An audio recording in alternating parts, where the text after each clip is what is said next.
तो वीडियो को लास्ट तक जरूर देखिएगा, क्योंकि आज की वीडियो में आपको आंग्ल मैसूर युद्ध की बहुत ही इंपॉर्टेंट क्वेश्चंस मिलेंगे। तो चलिए शुरू करते हैं आज का वीडियो। पहला प्रश्न दिया है, हैदर अली ने आधुनिक शस्त्रागार कहाँ स्थापित किया था? हैदर अली ने शस्त्रागार कहाँ स्थापित किया था? तो इसका जवाब हो जाता है ऑप्शन नंबर डी, डिंडीगुल में। डिंडीगुल में हैदर अली ने अपना शस्त्रागार स्थापित किया था। 18वीं शताब्दी में मैसूर का राजा था वडियार वंश के चिक्का कृष्णराज द्वितीय। 1734 से 1761 तक के बीच में इन्होंने चिक्का कृष्ण राज द्वितीय ने राज किया था।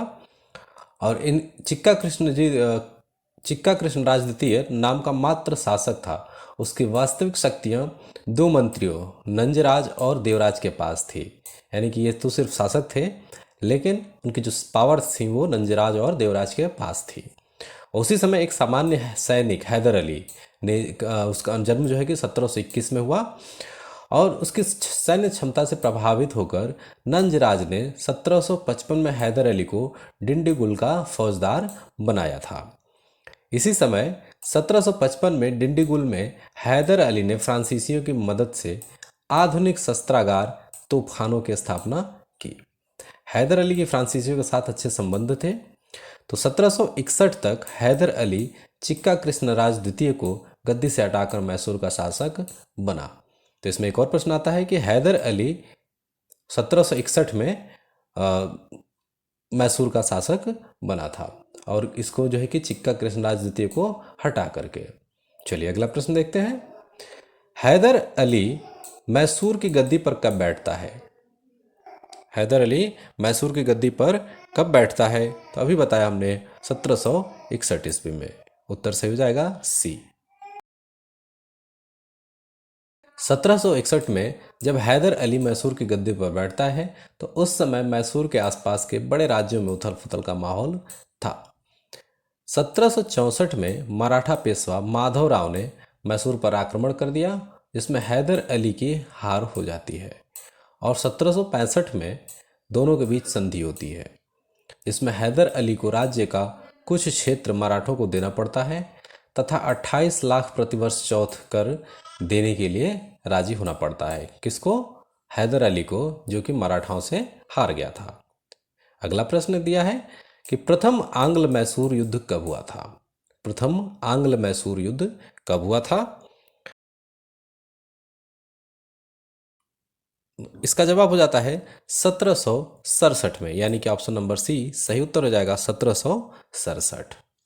दोस्तों, आप भी प्रश्नों को पढ़िए और उसके आंसर देने की कोशिश जरूर करते रहिए, और कमेंट में लास्ट में बताइएगा कि आपने कितने प्रश्न सही किए हैं।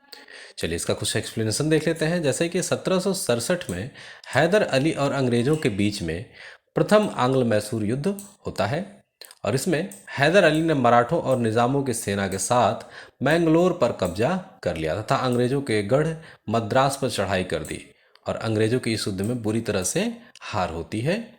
चलिए अगला प्रश्न दिया है कि प्रथम आंग्ल मैसूर युद्ध में अंग्रेजी सेना का नेतृत्व किसने किया था?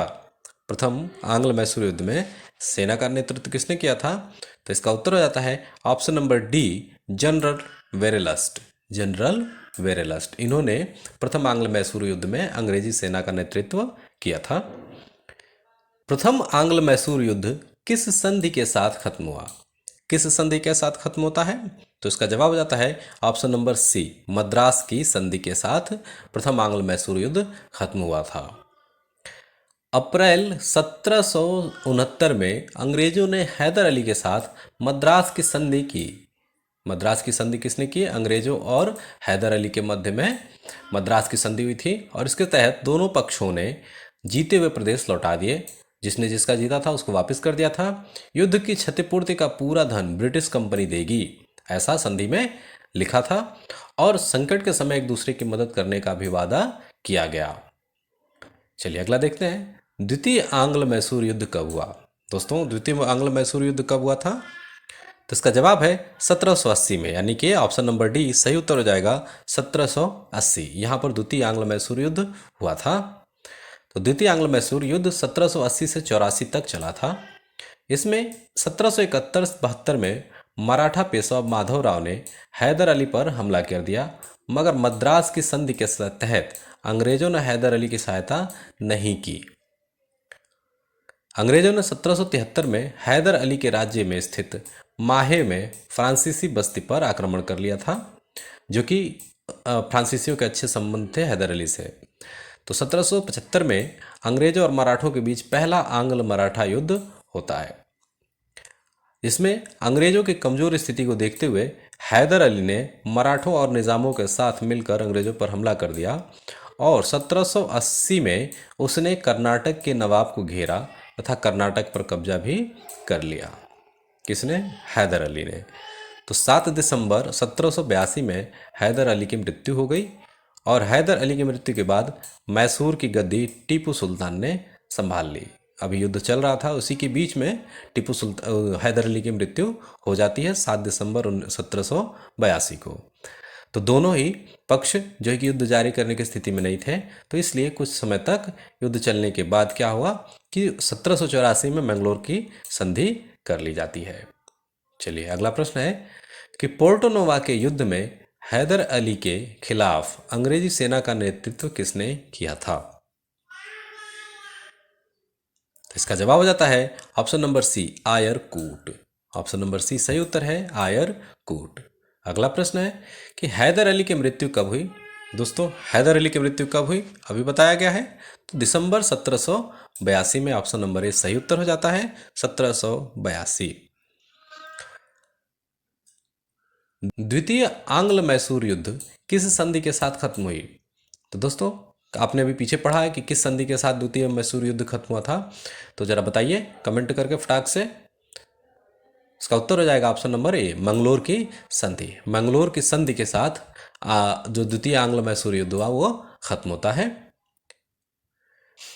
कुछ महत्वपूर्ण तथ्य हैं जैसे कि 7 दिसंबर 1782 में हैदर अली की मृत्यु के बाद टीपू सुल्तान ने गद्दी संभाल लिया था और दोनों ही युद्ध करने की स्थिति में नहीं थे, इसलिए कुछ समय के बाद 1784 में मैंगलोर की संधि कर ली जाती है और लगभग दोनों पक्ष बराबर की स्थिति में रहे, ना ही कोई जीता है और ना ही कोई हारा। तो संधि के तहत दोनों एक दूसरे के प्रदेश लौटा देंगे। अंग्रेज मैसूर से मैत्रीपूर्ण संबंध रखेंगे और संकट काल में दोनों एक दूसरे की सहायता भी करेंगे, पर अंग्रेजों ने नहीं किया था। अगला प्रश्न है कि तृतीय आंग्ल मैसूर युद्ध कब हुआ था? दोस्तों तृतीय आंग्ल मैसूर युद्ध कब हुआ था? तो इसका जवाब हो जाता है 1790 में। ऑप्शन नंबर ए सही उत्तर हो जाता है 1790। इसके कुछ इंपॉर्टेंट पॉइंट्स हैं जैसे कि 1790 से लेकर के 92 तक, ये 2 सालों तक 3 सालों तक चला था। 1790 से लेकर के 1792 तक यह तृतीय मैसूर युद्ध चला था और मैंगलोर की संधि के बाद त्रावणकोर अंग्रेजों के संरक्षण में चला गया था और उसके राजा अंग्रेजों से मित्रता थी। त्रावणकोर के राजा के अंग्रेजों से काफ़ी अच्छी मित्रता थी। तो त्रावणकोर के राजा ने टीपू सुल्तान के अधीन कुछ क्षेत्र पर कब्जा कर लिया। इससे टीपू सुल्तान ने त्रावणकोर पर 14 दिसंबर 1789 को युद्ध छेड़ दिया। तो त्रावणकोर के राजा ने अंग्रेजों से मदद की गुहार लगाई और गवर्नर जनरल लॉर्ड कॉर्नवालिस ने तुरंत अपनी सेना भेज दी और मराठों और निजामों से संधि कर ली। इसने 1 जून 1790 में मराठों से तथा 4 जुलाई 1790 को निजामों से संधि की।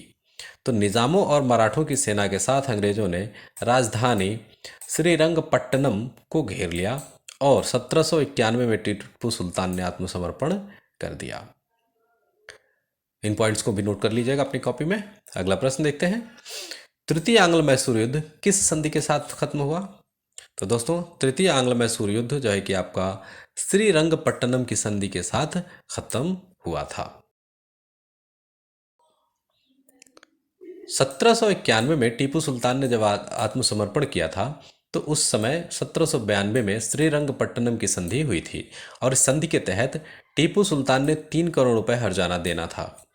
टीपू सुल्तान को आधा राज्य देना पड़ा और पूरा हर्जाना भरने तक अंग्रेजों ने टीपू सुल्तान के बेटों को मुइजुद्दीन और अब्दुल खालिक को बंधक बना लिया था और कॉर्नवालिस ने कहा, हमें अपने मित्रों के शक्तिशाली बनाए बिना अपने शत्रु को पंगु कर दिया। चलिए आगे देखते हैं। चतुर्थ आंग्ल मैसूर युद्ध कब हुआ था? दोस्तों, चतुर्थ आंग्ल मैसूर युद्ध कब हुआ था? तो इसका जवाब है 1799 में। ऑप्शन नंबर डी सही उत्तर है, 1799।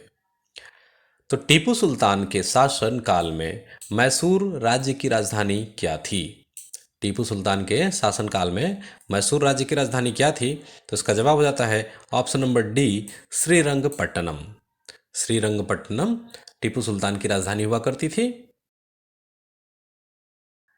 कुछ महत्वपूर्ण तथ्य हैं, जैसे कि टीपू सुल्तान को टाइगर ऑफ मैसूर के नाम से भी जाना जाता है।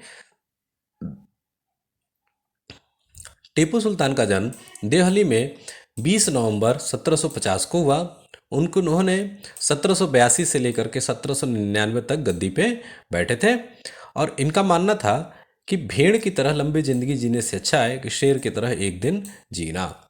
हिंदू और ईसाइयों को मुस्लिम बनाया काफ़ी तेजी से, और जैकोबिन क्लब का सदस्य भी था। युद्ध में मैसूरियन रॉकेट और मिसाइलों का उपयोग भी इसने किया था। टीपू सुल्तान ने श्रीरंगपट्टनम में स्वतंत्रता का वृक्ष लगाया था। चलिए आगे देखते हैं। जैकोबिन क्लब के सदस्य बनने के बाद टीपू सुल्तान ने अपने आप को क्या कहने का आदेश दिया था? इसका जवाब हो जाता है ऑप्शन नंबर बी नागरिक टीपू। अपने आप को नागरिक टीपू कहने का आदेश उसने दिया था।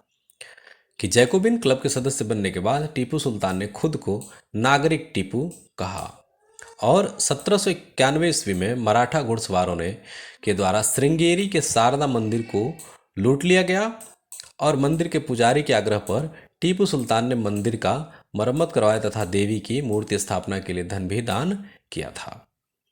टीपू सुल्तान ने कहा था, मैं अंग्रेजों के स्थल साधनों को तो समाप्त कर सकता हूं परंतु समुद्र को नहीं सुखा सकता। तो दोस्तों, आज की वीडियो में बस इतना ही। अगर वीडियो पसंद आई हो तो इसे लाइक कीजिए और चैनल को जरूर सब्सक्राइब कीजिए।